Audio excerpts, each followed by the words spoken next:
4K TVs are all the rage these days, and for good reason. 4K looks awesome. But why are 4K TVs so damn expensive at the same time? What's up with that? Well, if you're looking for a budget-friendly, big 4K TV, you might be looking in the right place. But is this 49-inch 4K TV from Sceptre cheap? Does it feel cheap? Let's find out in this review.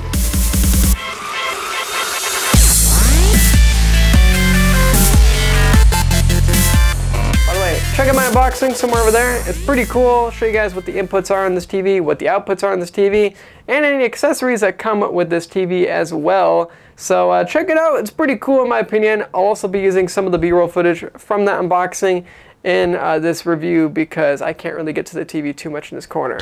And it's really fucking big, so I don't really want to move it. So check out my unboxing if you're interested, or just watch some of it in this review as well. So moving on to the TV, the aesthetics are pretty good on this TV, but they're not quite perfect. First off, the metal stand is actually really great. I like it a lot. It has an empty area in the middle, which is kind of cool in my opinion, and it's very sturdy. It definitely feels like it can handle this 49-inch TV very nicely.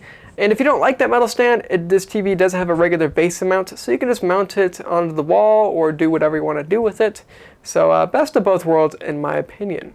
The bezel is very slim, which is awesome. Unfortunately, it is a glossy bezel opposed to like brushed plastic, with the brushed aluminum look.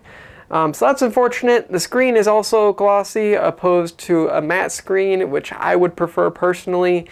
Glossy screens aren't like Satan or anything. It's not like the worst thing in the world, but matte screens are definitely the way to go if you can do it. But it's a cheaper TV, so you get what you get. There's also a little bit of blacklight bleed, which isn't terrible. You know, if the screen goes black, you'll see a little bit of lights on the corners and stuff like that. It's not terrible, but I mean, it's a cheaper TV. What do you get, you know?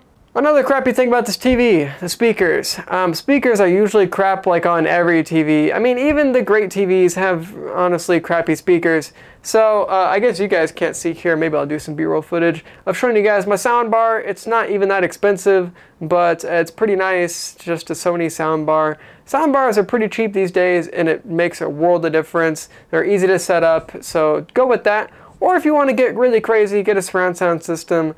Either way, it's going to sound better than these crappy speakers in this TV. So just prepare to buy a soundbar or surround sound speakers. Thankfully, this TV has audio out with Toslink optical audio, which is great because you'll definitely want to use it. By the way, I really need to mention this TV is not a smart TV at all. There's no smart functions. You can't watch Netflix or YouTube or Hulu directly off this TV, which I actually think is a good thing. So I've actually had a Samsung TV. I actually have a video of me complaining about Netflix not working on this Samsung Smart TV. Smart TVs just suck. They're slow.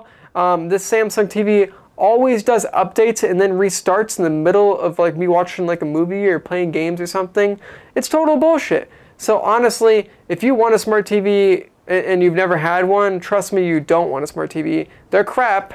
And thankfully, this Sceptre TV is not a smart TV. It's a dumb TV, but it still works like a TV should. One really great thing about this TV is the fact that it has 4K at 60 Hz, and it does that through the one HDMI 2.0 port. I believe the other ones are HDMI 1.4, which means they can do 4K at 24 to 30 Hz, which is fine for movies, I guess, and stuff like that. So you can do that in the other HDMI ports. There's 3 total, by the way.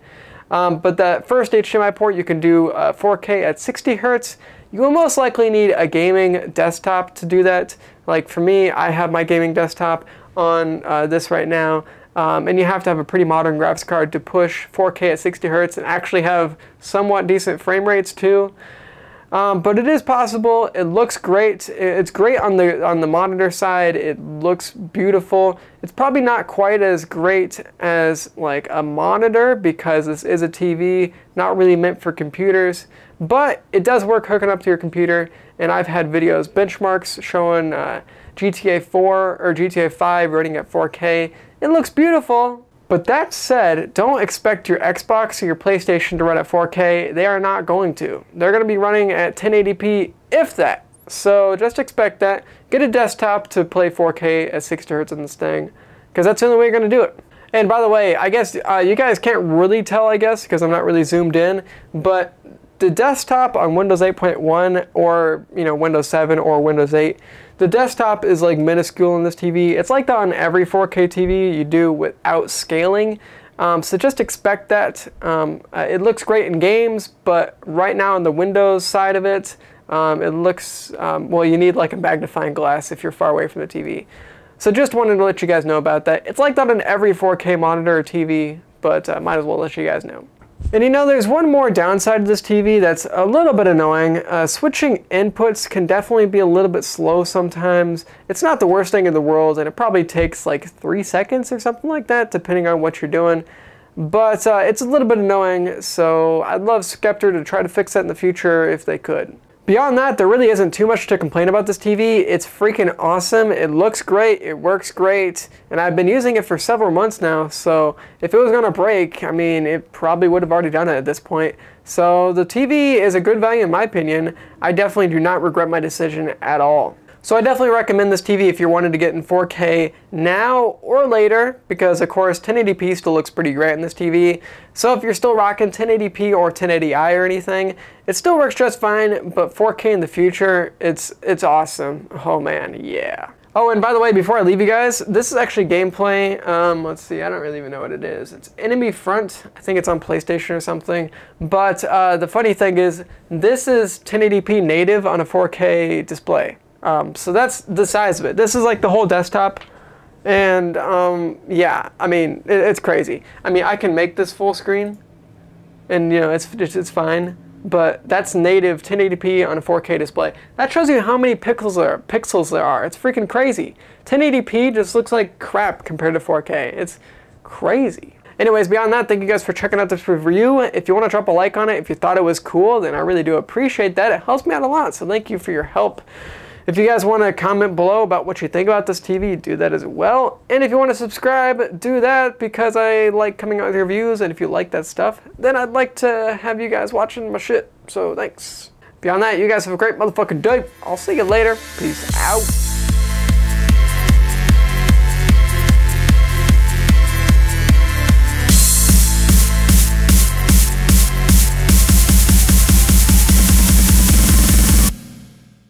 But is this Sceptre 4K TV 49 inches? Is it cheap? Does it feel cheap? I don't know, because I keep fucking up these intros.